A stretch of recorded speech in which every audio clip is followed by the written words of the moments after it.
As English learners, it's important to be able to make requests in a polite and respectful way.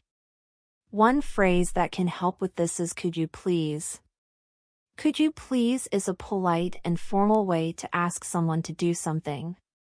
It shows respect and consideration for the other person and can help to avoid any potential misunderstandings or conflicts.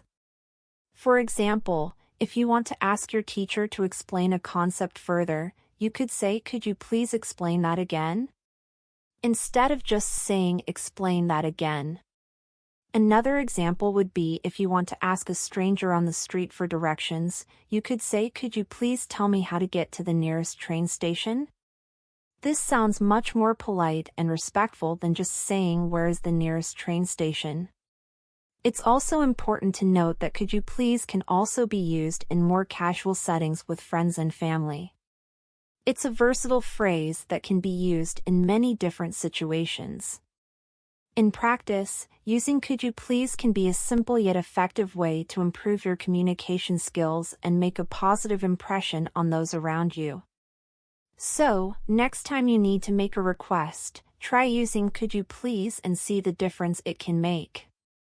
"Could you please" is a polite and respectful way to make requests in English. It is a versatile phrase that can be used in many different situations and can help improve communication skills. As English learners, it's important to include this phrase in your vocabulary and practice using it in your daily conversations.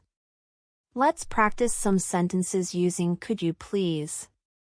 Could you please tell me the definition of that word? Could you please repeat what you just said? Could you please write that down for me? Could you please speak slower? Could you please give me an example sentence using that phrase? Could you please correct my pronunciation? Could you please explain that grammar rule? Could you please recommend a good English book for me to read? Could you please help me with this exercise? Could you please translate this sentence into English for me?